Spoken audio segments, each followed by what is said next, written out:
Hello and welcome to Rewind. I'm Rochelle Carey.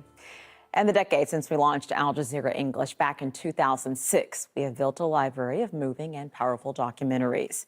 Here on Rewind, we're revisiting some of the best of them and looking at how the story has moved on. Today, we are rewinding 10 years to 2008, when Rageh Omar set out on a unique journey across the United States to get to the heart of what it meant to be Muslim in America. And that was back in the decade of 9/11 and the Iraq War that followed. Since then, of course, the world has turned with the rise of ISIS, the political upheavals that followed the Arab Spring, the chaos that has engulfed first Libya, then Syria, and of course, the election of Donald Trump and his travel ban. So today, it's more important than ever to understand the history of a vibrant, diverse, and still growing Muslim community and what it means to be both Muslim and a patriot. Here's Islam in America from 2008. Oh, say, can you see? Assalamu alaikum, brothers. Wa alaikum assalam. Let's go. By the dawn's early light, what so proudly we hailed at the twilight's last gleam.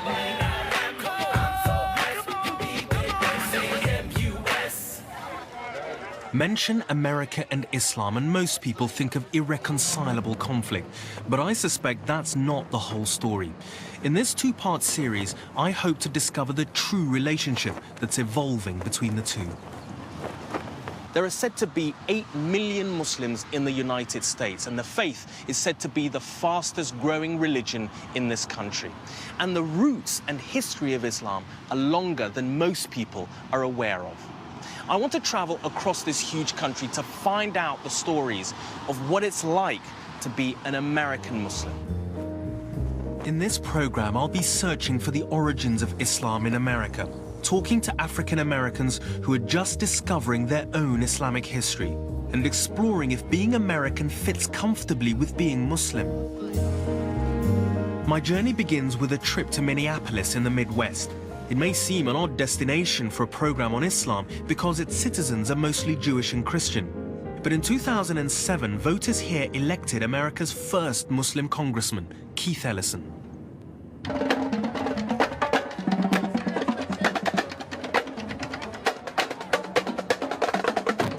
Keith's back on the campaign trail on a most significant anniversary. Today is Juneteenth. It commemorates June 19, 1865, the abolition of slavery. These are local political activists, and they're coming on the parade to get people in this community fired up about voting. And at the heart of their efforts are young Muslims playing their part to try and get Congressman Keith Ellison, the first Muslim in Congress, re-elected. How you doing? Good to see you, Rageh. Nice to see you. Keith Ellison is a charismatic politician who's keen to get young Muslims started in politics. Well, you know, we're just having fun out here. Yeah. Keith introduces me to his intern, Cowell. What did you say to sort of young Muslims who are living in other parts of the world who think being a Muslim in America is a very tough thing? Is that true? I mean, there's advantages, there's disadvantages. We definitely have a lot more opportunities. It's kind of difficult growing up in a different, especially where I'm from, it's Wisconsin. I'm the only Muslim in my school, the only Muslim in my high school. So that's definitely a challenge. But once you get past that, you know, there's so many different avenues, so many different opportunities for you to connect with. And what it's like to be a Muslim in the United States. It's challenging and rewarding all at the same time. But I think the most important thing to remember is that you own this. You know what? We can make it all big if we want to. And I encourage all Muslims around the world to actually do the same. You know, please get to know your elected officials, vote, you know. That's the only way you can make a difference. Come on, let's go. Okay. All right. How you guys doing? Happy Juneteenth. You know, this is when the slaves got freed, right? This is a great example of the American art of glad handing. It's the way to the electoral heart of the nation, how candidates meet their voters, and it's paid off for Keith here in Minneapolis. And it's worked elsewhere. Now, Americans have elected 2 Muslims to Congress. all these groups that have historically been on the margins of American society now coming in, you know, and there's enough for everybody, right? Isn't there enough? Okay. For those Muslims around the world in Western countries who have no idea about the community here, how would you say life is for Muslims in America at the moment, in all walks and areas of life? You do hear about people getting hassled in the airports. You know, there's a long way to go. Absolutely. Because the impression most people have, I mean, come from Britain in terms of the Muslims here, is that basically everyone's hiding under their beds. And, Wrong. you know, that's broadly speaking, that Muslims are living in the belly of the beast. That's what they believe. Well, not only did I just get elected by an overwhelmingly Jewish and Christian community, so did Andre Carson, who's Muslim in Indiana. So people need to not look for excuses to disengage. You have to get involved. You have to run the risk that you're going to encounter bumps and along the way, but you still have to be seen and heard. Yeah. Thanks a lot. It's great to have you. Certainly, Keith needed the votes of Christians and Jews to get elected. But there's a community of 44,000 Somali Muslims here, the biggest in America. They even have their own TV network, and they all got behind Keith. This is Somali TV of Minnesota, and we are so glad to have here today with Raghi Omar from Al Jazeera. Okay, Raghi, let's focus to if you are Muslim and you are in Europe countries. I think Muslims in European countries believe that, you know, they enjoy the greatest freedoms, and the Muslim communities in the West are thriving most of all in Europe. And when they think about the position of Muslims in America, to be honest with you, I think they think that the numbers are tiny. Before I caught the plane here, actually, I was with my mum, and I asked her, I said, Mum, who are you, as we say in Somali? How many Muslims do you think there are in the whole of the United States? And she said 100,000, 150,000, you know? Well, the whole United States. In the whole United States. But I mean, as I understand it, there's anywhere between 5 and 8 million. That's the number. I mean, when you think about America as the land of opportunity and sort of seizing things with both hands, maybe sort of, you know, the next Raghi Omars, if I could be so arrogant as to say that, will come from here. Maybe it's you. Thank you very much. Thank you. Okay, thanks. Thank you very much. I have distant relatives in the Somali community here. They were among the first to escape the civil war that's been raging in my homeland off and on for decades. 20 years on, and a new wave of refugees has arrived from Somalia. Some have just graduated college and are throwing a party to celebrate their achievements. We came here to take advantage of the opportunities that are here. At the same time, to keep our identity as Muslims. We're all going through the same experiences. Let's not forget our identity, and let's give back to the community. I'm a very blessed person, because, excuse me while I get a little bit emotional. We've been given so much, you know, we've gone through so much, but you read the news, what's happening at home, I have nothing to complain about. After that, we need some laughs, so I want to welcome Wali Abdullah to here. Thank you very much. But the problem is I don't speak English. Should I speak Somali, Raghi? Better than me. Marco, he's a big shot, making $1 million a year. Who knows? Dana Salama, how you doing, mommy? You have to vote for me. Who knows? Hortalo, why? Still, how you try? Why?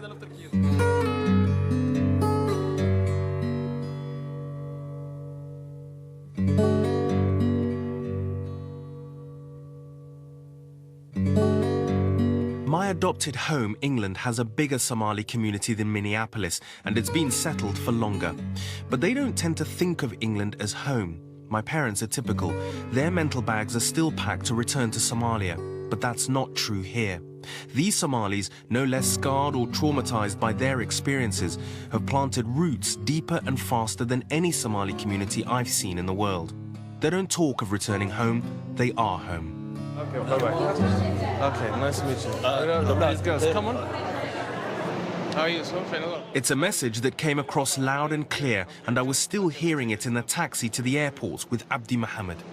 So how long have you lived here, Abdi? It's 13 years. 13 years? Yeah. And you came from Somalia? Somalia. Yeah. Mogadishu. In Mogadishu? Yep. I was born there.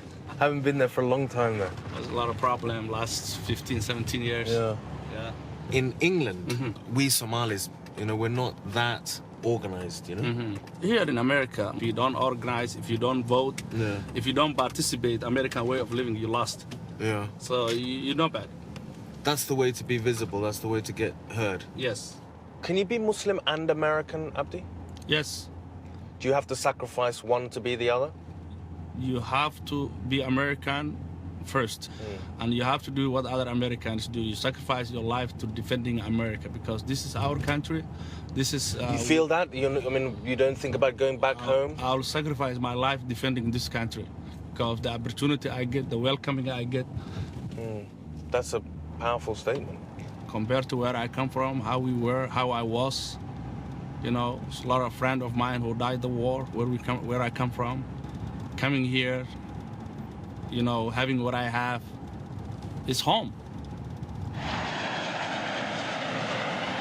Minnesota is a liberal state in the democratic heartland of the Midwest, a welcoming place for these Somalis, the latest black immigrants to establish themselves in America. But in the early years of its history, America was the very opposite of welcoming for the first Africans to reach these shores.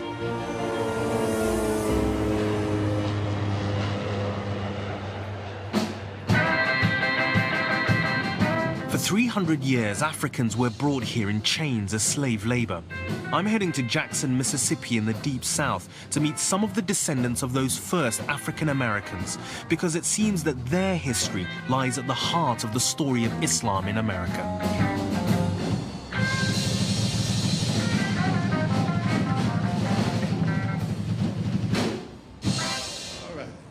This impressive-looking building is actually the state capital of Mississippi.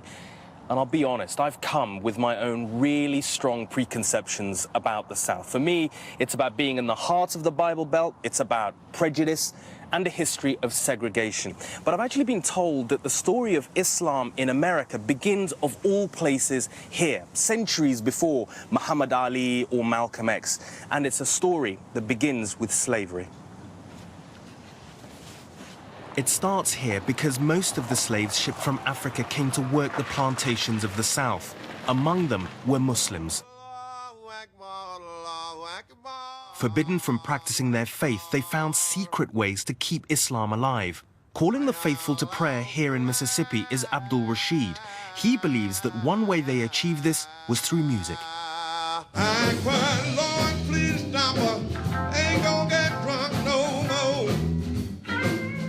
The Africans brought the music here as slaves.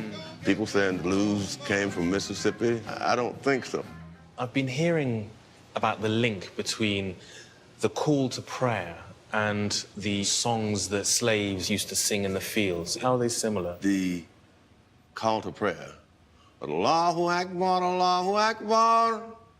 If you ever went to a Baptist church, then you can hear this in a Baptist church. Really? All of the Baptists, especially the Southern Baptists, they start off with a cappella singing. The whole congregation is singing, you know. I love the Lord, He heard my cry. You know, because the entire Quran was basically chanted in that sense, you know, and it was chanted basically in that minor scale. You see that connection, do you? And you're singing things that are deeply embedded within the sort of African-American experience and the blues. Not only that, but that was one of the things that guided me to Islam. Really? Yes. The music. And when you start reading, when I was introduced to the Quran, that was... You found it there as well? I found it there as well. So I think, for my opinion now, this is just my opinion, and with my opinion and $1 and something, you can get a cup of coffee, okay? But this is my opinion, that this entire movement is a spiritual movement and is geared towards Islam. Allah subhanahu wa ta'ala. Like Abdul, more and more people of all ethnicities are finding their way to Islam. A third of all Muslims in America, about 2 million, are converts. The people at the mosque in Jackson are convinced that this is having a positive impact on the entire nation. Okolo Rashid is one of the founding members here. We're happy to have you. We heard so much about you. Yes, your I hope show. all good. All good, and we're just happy to have you. Okolo is involved in a new research project with 25 other historians. They believe their discoveries will not only rewrite the history of Islam in America, but transform our understanding of African cultures. I think we're leading the way, actually. As part of this initiative, Okolo founded the International Museum of Muslim Cultures, the first in America. Research here suggests the number of Muslim slaves was much greater than previously thought. 1/3 of all of the enslaved Africans that were brought to the Americas actually were Muslims. Nobody knows this. This is kind of new cutting-edge information because when we read our history books, we don't see that. We have one of the great stories here in Mississippi in a place called Natchez, Mississippi. We have the story of Prince Abdul Rahman Ibrahim. He was an African Muslim prince and scholar. Came out of the area around Gambia, and he was actually enslaved in Natchez for over 40 years. And we have that story. But you're a combination of all these things that's unique here to the Deep South, aren't you? I mean, Africa, American, and Muslim. And why is it important to stress, I mean, in this exhibit, in your work, this missing link of Islam in this mix? The most important reason is that it's going to help the African American to become a first-class citizen as opposed to a second-class citizen. And this whole standing up for rights, fight for freedom, leading the whole effort in America for reforming America and bringing America to respect its own constitution, or blending, is really that's what makes me optimistic about the future. This corner of the exhibition is really interesting because you've got real evidence of this link between Islam and slavery in Mississippi. And Ibrahim Abdurrahman, who was known as the prince among slaves, who was sold into slavery for 40 years before winning his freedom and going to live as a free man in Liberia. And I understand that there are his descendants still living in the United States, and I'm going to try and find them. I know she heard me calling. She looked back and waved her hand. Oh, yes, she did. I now see that what's at the heart of the story of Islam in America is the story of slavery. And on this issue, America was divided. As early as the 1770s, some Americans were calling for the abolition of slavery. One of these, Thomas Jefferson, proposed forming a colony in Africa to take freed slaves. But it wasn't until 1863, after the Civil War, that slavery was finally abolished. With it came the economic collapse of the southern states which depended on slaves. The big plantations fell to ruin and 2 million freed slaves headed for the northern cities. For those who stayed behind, life remained brutal. Well into the 20th century, lynching and murder were everyday facts of life for African Americans across the South. African Americans have been telling me that here in Mississippi, a place I've always associated with prejudice, they can now be Muslim without prejudice, and that this is an essential part of being a Muslim in America, the fight against prejudice and the struggle to be free. And it was in pursuit of this struggle that in the early part of the 20th century, millions of African Americans abandoned the South and they headed north, which is where I'm going next.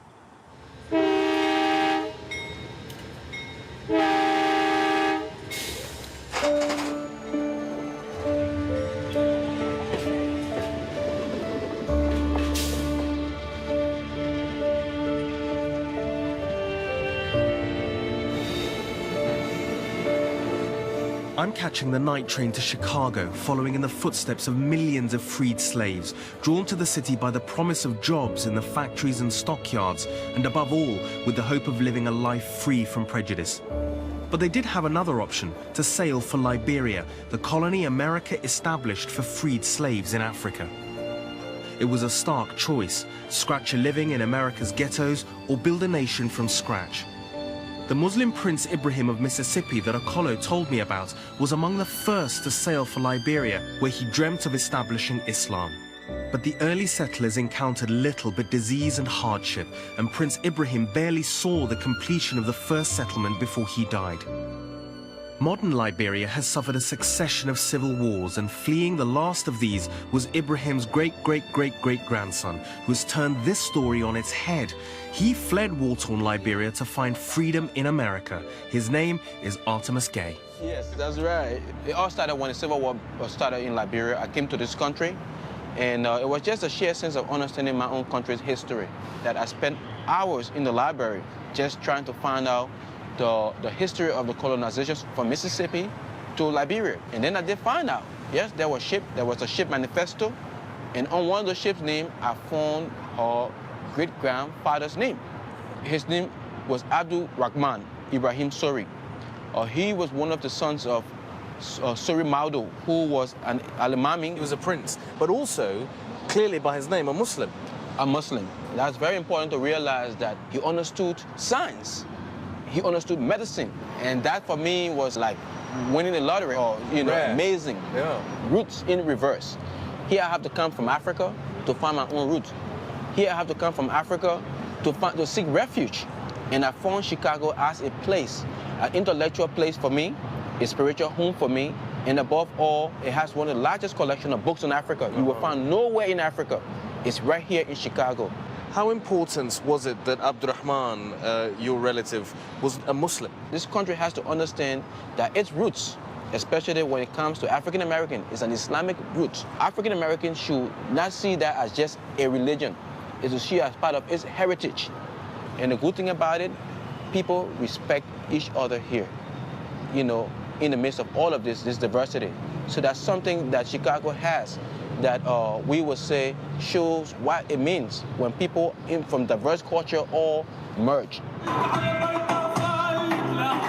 Artemus has a good point. Chicago is culturally very diverse, and it has a large Muslim community, big enough to justify this celebration of Arab culture. It's the second year running the city is celebrating its links with the Middle East. For those former slaves who fled the South a little over 100 years ago, the transformation of this city's soul would be unbelievable. African Americans came to Chicago as part of one of the largest human migrations of the 20th century.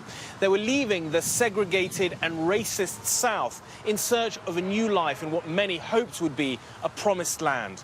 And it was out of this experience that was born the first American Muslim movement, and it was known as the Nation of Islam.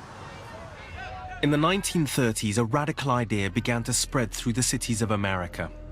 The idea that white people were irredeemably evil formed the cornerstone of the Nation of Islam, whose theology combined Islam and black nationalism. The nation's message appealed to African Americans who'd fled the bigotry of the South. By the 1950s, the nation had around 100,000 members, led by Elijah Muhammad. I represent to you not a prophet, yes sir, but I represent to you God in person. Yes sir! But what gave the nation some credibility were high-profile members, including the boxer Cassius Clay, who took the name Muhammad Ali, and the radical, charismatic activist Malcolm X. In the present situation, most Negroes don't know the political power they hold. They don't realize that they can put the man in the White House or they can take the man out of the White House. But in 1965, after leaving the movement, Malcolm X was assassinated. Defection soared, and after Elijah Muhammad died, most of the membership converted to mainstream Islam. I'm on a bit of a pilgrimage south of Chicago to meet a man who's had a profound effect on the story of Islam in America. He's the son of Elijah Muhammad, but he led the largest single conversion to mainstream Islam that America has ever seen.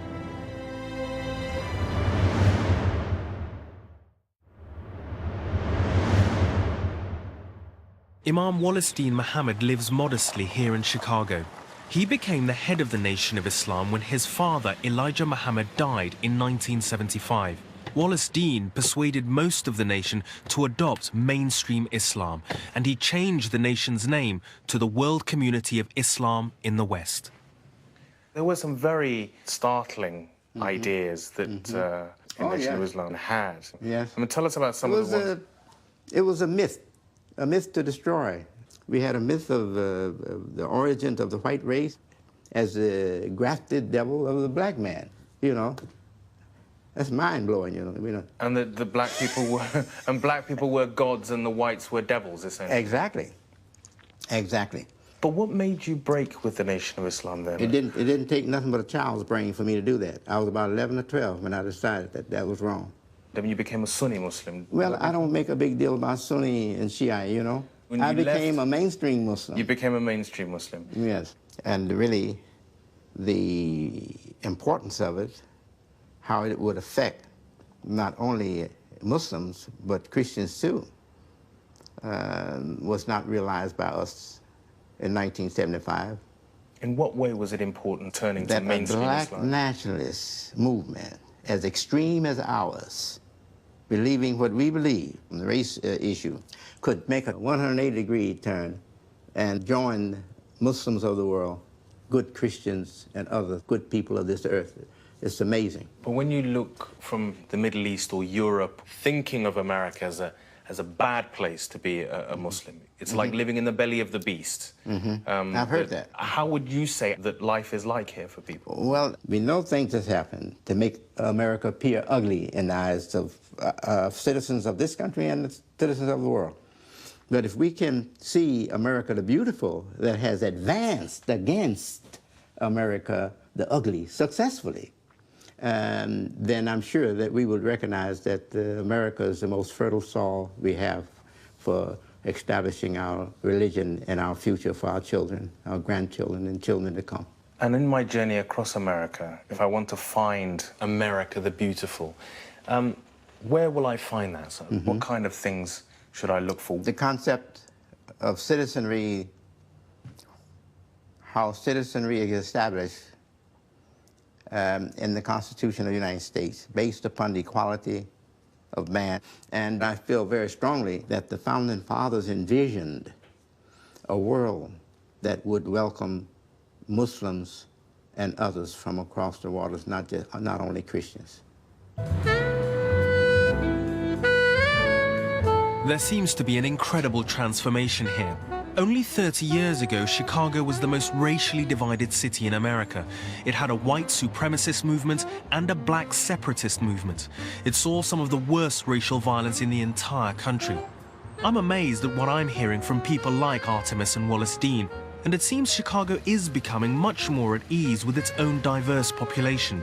It's a rich city where life is improving on many fronts: better public education, calmer race relations, and overall the crime statistics show a big improvement.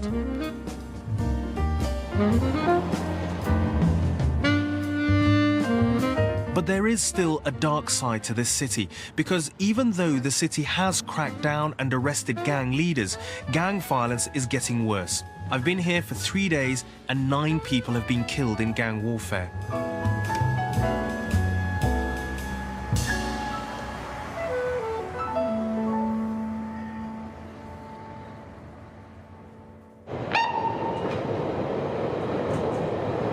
Islam has made huge gains in Chicago, which is home to the largest number of African-American Muslims in the US. 30 years ago, they had only one mosque. Today, they have more than 40 to choose from. Now, Islam has a new battle to win, trying to loosen the hold the gangs have on Chicago's South Side. This is a Brown Line train to downtown. I'm heading to the South Side to visit the city's first halfway house for Muslim ex-prisoners.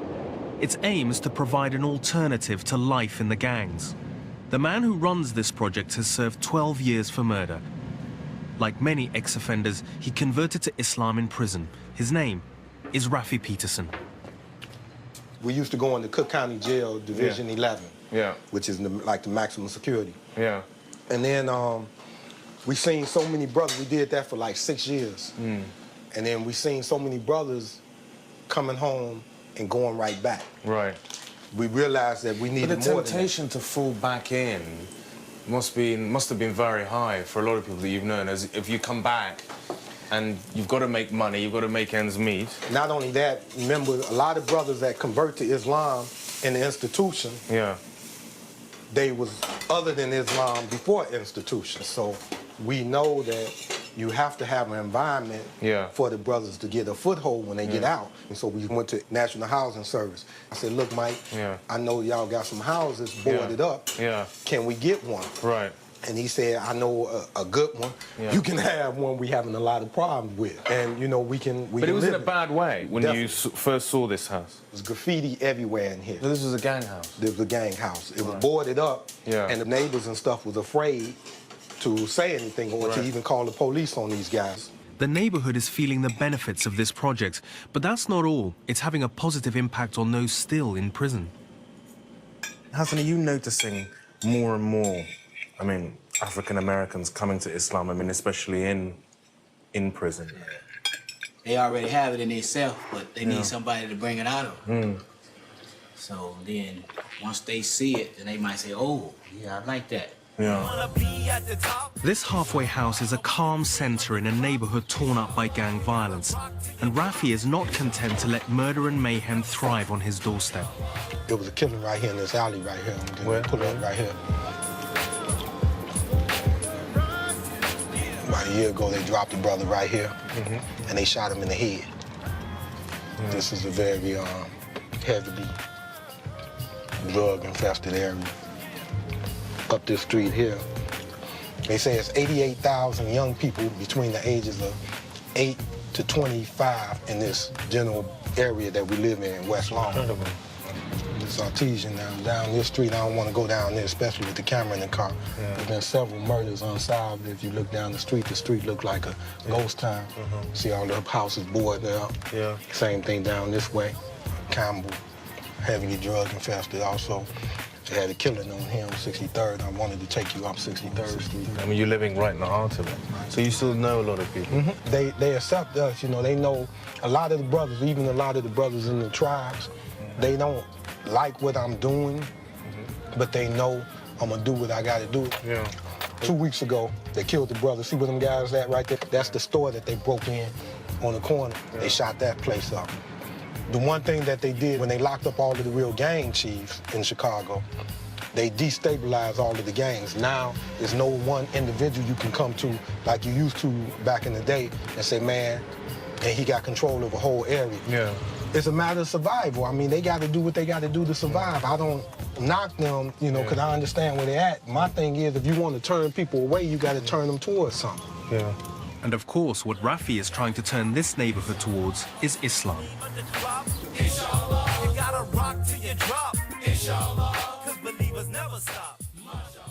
What do you think, Rafi, here in Chicago, what do you think is Islam's place in America? I mean, is it a growing one? Has it got a healthy future or not?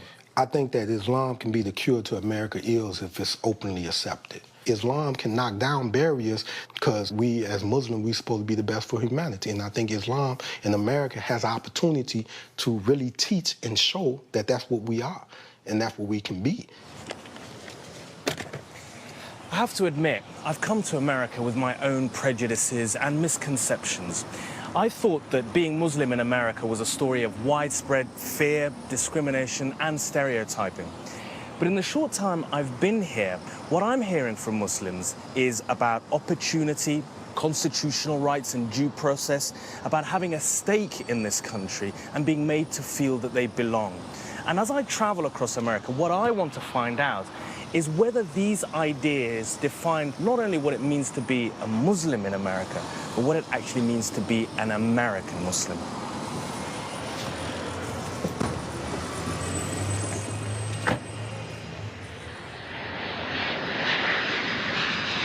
And I'm getting the message that a great deal of what it means to be an American Muslim is understanding your constitutional rights and how you go about being a good citizen. And it's in Washington, the nation's capital, where I'm hoping to learn about citizenship, the law of the land, and the influence of Islam. In fact, in something that would come as a huge surprise to most of us, amongst the founding fathers, one of the greatest, Thomas Jefferson, had his own Quran in full acknowledgement of Islam's contribution to world civilization. And one of the most famous monuments in the American capital, over there, is dedicated to him. A big part of the legacy of Thomas Jefferson and the founding fathers is freedom of expression. It means a lot to Americans, including American Muslims. One of the most radical ways you can indulge this freedom is on stage through comedy. I'm in Washington, D.C., about to get a lesson in free speech at a comedy club. Show your love for Ruby Nicholas, a first-generation Pakistani Muslim woman. She just won Nick at Night's Funniest Mom in America. Ruby Nicholas won a national talent competition and became an overnight star. My parents lied when they came to this country. They told everyone they were Pakistani Muslim immigrants so that I wouldn't have to grow up with the stigma of being known as Hawaiian. This is my mom's explanation of Easter to me and my sisters. True story. Girls, on Easter, the Jesus Christ will come back from the dead, and he will give all of the good children toys in the night. What? No, I mixed it. Shut up, sit down, shut up. Shut up. I mixed it. On Easter, the Jesus Christ will come out of the cave, and if he does not see his shadow,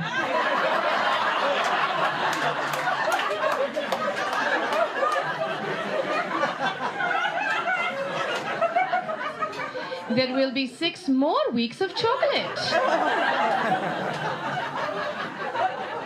Thanks so much, you guys. I'm Ruby Nicholas. That's my time. Do you ever get Muslims in the American Muslims in the audience? I do, and there's always a mixed bag reaction. Right. I mean, there are some that really feel as though Close the to the fatwa bone. is imminent, you know. So there are those, you know, Yeah. and there are others who just sort of take it in Yeah. stride. And But do you think, I mean, when you say that, you know, what your heritage is, that in some ways comedy is a way to disarm people about absolutely, Islam. it's a little easier for people to handle some of the Muslim quasi-terrorist types Yeah. of jokes when you're Yeah. me, and you're like, oh look, isn't it funny, terrorists? You know, like it's totally different than you know, a guy with a big beard and a fierce look in his eye. But also, I mean, is it made sort of other comics suddenly jump in there as well, wanting to sort of talk about Iraq or, you know, Yeah, I mean, I think terrorism comics as a whole tend to be a little more political, and a few have jumped into the mix in Yeah. terms of taking liberties with making fun of, you Right. know, Muslims and the Islamic religion a little bit more A than little in the more. past. Opening up the conversation, putting the stereotype on the table Is was in actually- essence a way to break it down for people. Yeah. I mean, when I do sort of the subtle stereotyping, I mean, I tell a cab driver joke and Yeah. stuff like that, and my mom called me and said, you should tell people about the contributions that American Muslims have made to this economy. We are the most educated. We are the highest class people. And she got really sort of upset.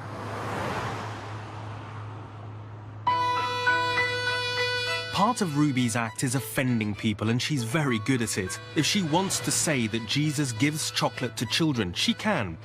But the principles that underpin this freedom go way beyond providing material for comedians. They provide the basis for the law of this land and guarantee freedoms that are carved in stone. Congress shall make no law respecting an establishment of religion or prohibiting the free exercise thereof, or abridging the freedom of speech or of the press, or the right of people to peaceably assemble and to petition the government for a redress of grievances. When people talk about the fundamental freedoms enshrined in the American Constitution, this is what they're talking about, the First Amendment. And it's the reason why so many American Muslims have been talking to me about the American Constitution, because in it, they are free to practice their religion as Muslims, and they are free to speak their mind, unlike so many Muslims in Muslim countries around the world. And if anybody tries to oppress them in this country, they can seek justice from the American government. The fundamental freedoms guaranteed under Islamic law are not far from these American ideals. And that's amazing when you realize the Quran predates the Constitution by 1,000 years. And there's evidence in Washington that suggests America knows it's indebted to Islam for its own citizens' inalienable rights to life, liberty, and the pursuit of happiness. This is the Supreme Court in Washington. Now, we can't get into film because they're actually in session. But what I wanted to show you is a frieze, which is in the room where the Chief Justices actually sit and dispense justice. This frieze pays homage to the ideas and principles that have inspired the American legal system. And one of the foundation documents represented in this frieze is the Quran. And in the nation's capital, there are a few other references to Islam, largely unknown, rarely seen. The Thomas Jefferson Building contains the Library of Congress, the oldest cultural institution in Washington, which was completed in the 19th century. Around the dome of the reading room is a mural meant to represent the nations and ideas that contributed most to American civilization. And it might come as a surprise to historians that amongst the ideas represented here is Islam. Beneath this great mural, I'm meeting Congressman Keith Ellison, who I came across at the start of my journey in Minneapolis. So Keith, tell me about when you took your oath of office, because it was on a copy of the Quran and not just any copy. Well, in fact, it was on this Quran that we have right here before us. And, you know, in fact, this Quran, which is a 2-volume set, has the initials TJ inscribed right here, Thomas Jefferson. And so, you know, we said this is... What was your reaction when you found out that one of the founding fathers had his own copy of the Quran? Rage, I was gobsmacked. As we'd say in Britain. As you'd say in Britain. It was huge. It was international. I didn't have much appreciation for why it would be a big deal that a Muslim would be elected to the United States Congress. I thought the issue was going to be color. And I thought, wow, we've really made some great strides in terms of racial justice when people don't care that I'm black anymore. They just want to talk about religion. But do you think, Keith, that for all the grassroots activism in the Muslim community, that at a national level, the fact is that most Americans are still afraid of Islam? Americans, I think, are subject to fear, just like any people in the world. But I think there's this deeply rooted tolerance in people, and we've been through a momentous civil rights movement. We've been through all kinds of social change movements, all marching the country toward a greater level of equality. And I think people are just not ready to try to cut anybody out of the deal. But the fact is, in the European context, what it means to be a Brit or a Norwegian is fairly tightly defined. They wouldn't look like you and me on right, the whole. And what it means to be of that nation you're a certain color, a certain culture, a certain faith. Yes. But in America, we're coming all cultures, all colors, our faiths. Even the most conservative American does not question my authenticity as an American. Now, we impose social hierarchies and economic hierarchies. We're not saying we have social justice heaven here. We don't. But the fact is, we don't question our authenticity as Americans. On this journey, I've met Muslims who've made me rethink my prejudices about America. Muslims here realize something the rest of the world and possibly other Americans have forgotten. This country was born out of a revolutionary moment. Settlers first came here fleeing religious persecution. They overthrew a colonial monarchy. They based their constitution on the ideals of the French Revolution and radical thinkers like Tom Paine, John Locke, and yes, the Prophet Muhammad. But there's a much more recent moment in American history that has come to define America's relationship with Islam.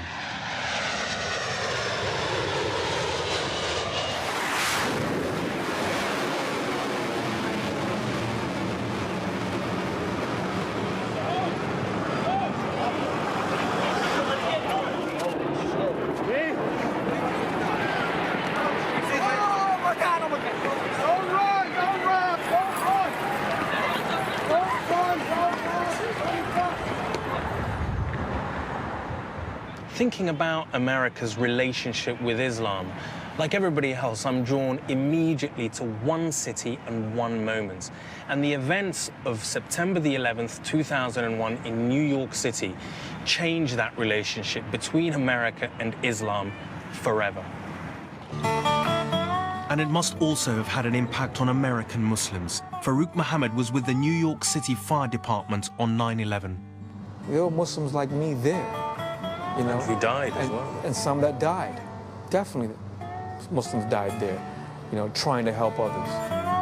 James Yee was the Army's Muslim chaplain at Guantanamo prison.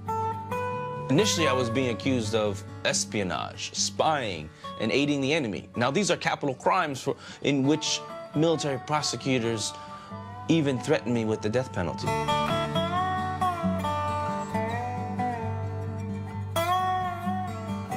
A distinctly American form of Islam is emerging in the aftermath of 9/11. Arabic scholar Laleh Bakhtiar believes something unique is happening here. The voice of the Muslim woman has not been heard throughout the 1400 years of Islamic history. Now we need to hear from the women. And it's only when you live in America that you are empowered to go forth with your ideas.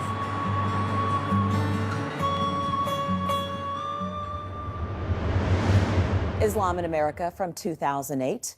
As we know, a lot has happened since, globally with the rise of ISIS, and in America itself, where terrorism has returned to American soil, and President Trump has introduced a travel ban, which seems to many to target Muslims. So 10 years on, what is the position of Islam in America? Rilla Jibril is a political analyst who lives and works in the United States, and she joins us now. Rilla, thank you very much. So you moved to the U.S. in 2009. During that time, as a Muslim, what have you seen that has changed for Muslims in America? And I realize that's a broad question, but what are the things that stick out to you? Well, a lot of things changed. We've seen a major shift in Islamophobia and attacks against Muslims in 2015 and in 2016. And it's not a coincidence that the FBI report about hate crimes, Islamophobic hate crimes in America skyrocketed in those years by far much more than in 2001 after 9/11. I just want to remind you that immediately after the election, President Trump banned 6 Muslim countries, and it looked like a persecution, religious-based persecution of one group based on the actions of individuals that are carried in Pakistan, maybe Afghanistan, Iraq, and elsewhere. He went on to attacking the first Muslim mayor, Sadiq Khan, immediately in the aftermath of a terrorist attack in London, singling him out. He didn't attack the mayor of Barcelona after the attack or the mayor of any other city, but he singled out Sadiq Khan because he's Muslim and he's brown. This is the platform on which he campaigned, and he's governing now. So where are the voices of people that would traditionally be allies to push back against this type of dangerous rhetoric that sometimes also crosses over into violence? Where are those voices? I mean, they're rare voices. We have some Muslim voices in America, whether they are intellectuals like Reza Aslan, Wajahat Ali, and others. But really, we are in minority. We are underrepresented in the political arena and in the media. I mean, I am the only one that gets invited to CNN, to NBC, and to others to explain why this rhetoric is so dangerous. And it was used before. Remember Europe in the 30s. When you go to the Holocaust Museum, it's clear. It tells you, and it's written in the wall, the Holocaust did not start with a killing. It started with words, with violent words. It started with politicians dividing people with them versus us. It started with demonizing an entire group of people and criminalizing them. And then that paved the way for the killing and for the gas chambers. Remember, President Bush, after 9/11, pushed this narrative of them versus us. Either you are with us or them. That means if you challenge his views or his policies and decision, then you are a terrorist and you're labeled as a terrorist. And many liberals jump on that wagon. I just want to remind you that President Obama, when he was elected, the first accusation, the birther movement that led and paved the way for Trump to win the election, what was he accused of? Of being a secret Muslim, that he is a crypto-Muslim. And America is fighting a monster today that is called the country of white supremacists, basically the pure race. And in the name of the pure race, every minority is an enemy. And that will be the final word. Rilla Jibril, thank you so much for joining us. Thank you for having me. That is it from us. Join us again next week, and do check the Rewind page. It's aljazeera.com for more films from this series. I'm Rochelle Carey. Thank you for joining us. See you again soon.